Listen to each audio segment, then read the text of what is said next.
Crypto India में legal है या अभी भी ग्रे एरिया में है?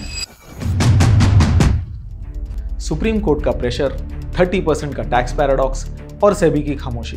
फाइनेंशियल ईयर 2024 और 2025 में सरकार ने क्रिप्टो से 19,500 करोड़ रुपए का टैक्स कमाया है। 68% Indian traders risky offshore platforms use कर रहे हैं, जहां 9 से 15% एक्स्ट्रा चार्ज भी लेते हैं वो प्लेटफॉर्म्स। ऑफशोर एक्सचेंजेस पे ट्रेडिंग करके सरकार को 3,500 करोड़ का टीडीएस लॉस हुआ है। आज के वीडियो में हम सब बात करेंगे। 2025 में सुप्रीम कोर्ट ने सरकार को सीधा बोल दिया है, इंडिया के क्रिप्टो लॉज पुराने हो चुके हैं, पैरेलल इकोनॉमी बन चुकी है और कोर्ट ने कहा है कि टैक्स अथॉरिटीज 30% टैक्स ले रहे हैं, लेकिन रेगुलेशन बनाने में देरी क्यों? फाइनेंशियल ईयर 2024 और 2025 में सरकार ने क्रिप्टो से 19,500 करोड़ रुपए का टैक्स कमाया है, लेकिन इक्विटीज पे long term capital gains tax बस 12.5% है। मतलब क्रिप्टो ट्रेडर्स को 240% ज्यादा टैक्स देना पड़ता है और बिना किसी लीगल सेफगार्ड के।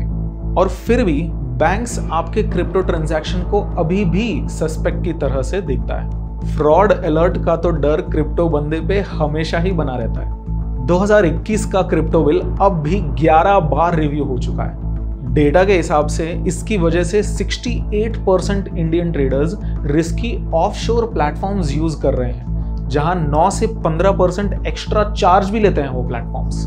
ऑफशोर एक्सचेंजेस पे ट्रेडिंग करके सरकार को 3,500 करोड़ का टीडीएस लॉस हुआ है। तो अगर ये नंबर 1% टीडीएस है तो 12.5% कैपिटल गेन्स टैक्स कितना होता?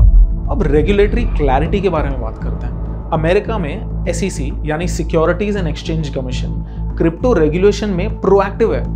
2025 में SEC ने क्लियर गाइडलाइंस इशू किया है कि कौन से क्रिप्टो टोकन्स सिक्योरिटीज है और कौन से नहीं। SEC ने क्रिप्टो इंडस्ट्रीज के लिए डेडिकेटेड टास्क फोर्स बनाई है, जो रूल मेकिंग, इन्वेस्टर प्रोटेक्शन और इनोवेशन दोनों पे फोकस करता है। जबकि securities and exchange board of India यानी सेबी ने अब तक कोई एक्सक्लूसिव क्रिप्टो रेगुलेशन नहीं बनाया है। 2022 में तो पार्लियामेंट को जवाब दिया कि बिना सेंट्रल गवर्नमेंट की पॉलिसी क्लियर करे सेबी खुद क्रिप्टो रेगुलेशंस नहीं करेगा। बट सेबी का काम है इन्वेस्टर प्रोटेक्शन और मार्केट फेयरनेस, लेकिन क्रिप्टो पे वो रिस्पॉन्सिबिलिटी सेंट्रल गवर्नमेंट पे डाल रहे हैं। आरबीआई ने 2018 में क्रिप्टो को बैन कर दिया, सुप्रीम कोर्ट ने उसे 2020 में हटा दिया, लेकिन अब तक क्लियर लॉ ही नहीं बना है। थोड़ा ग्लोबल कॉन्टेक्स्ट को अगर देखें तो यूरोप में माइका रेगुलेशंस लेकर क्रिप्टो फ्रॉड्स 41% तक कम कर दिए गए हैं। IMF के डेटा के हिसाब से रेगुलेटेड मार्केट्स में 22% ज्यादा रिटर्न्स मिलते हैं। हम EU से सोलर पैनल्स तो इंपोर्ट कर रहे हैं, लेकिन उनके रेगुलेशन आइडियाज कॉपी करने में मुश्किल क्यों हो रही है? फाइनली अगर मुद्दे पर आए तो क्रिप्टो करेंसी इंडिया में ना इलीगल है ना फुल्ली लीगल। आप इंडियन एक्सचेंजेस पे लीगली बाय सेल होल्ड तो कर सकते हो, लेकिन बैंक और सोसाइटी में अभी भी क्रिप्टो कम्युनिटी को फ्रॉड की तरह ही ट्रीट किया जाता है। बैंक सपोर्ट नहीं करते, कंप्लायंस ओवरकिल करते हैं और टैक्स अथॉरिटीज क्रिप्टो प्रोफेशनल्स को सस्पेक्ट की तरह ट्रीट करती है।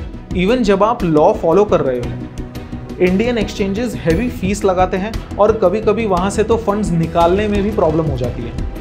गवर्नमेंट ने 30% टैक्स और 1% टीडीएस लगा दिया है, लेकिन कोई ऑफिशियल लॉ नहीं है अब तक आपको फुल फ्लेज प्रोटेक्शन देने के लिए। बैन नहीं है, लेकिन कोई लॉ भी नहीं है क्रिप्टो रेवेन्यू को फुल्ली लीगल या प्रोटेक्टेड बनाने के लिए।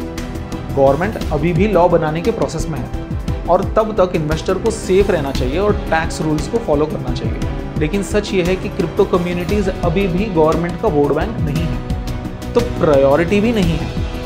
आज के लिए इस वीडियो में सिर्फ इतना ही। अगर आपको वीडियो पसंद आया हो तो वीडियो को लाइक कर दो, चैनल को सब्सक्राइब कर दो और अपने दोस्तों के साथ भी ये शेयर कर दो।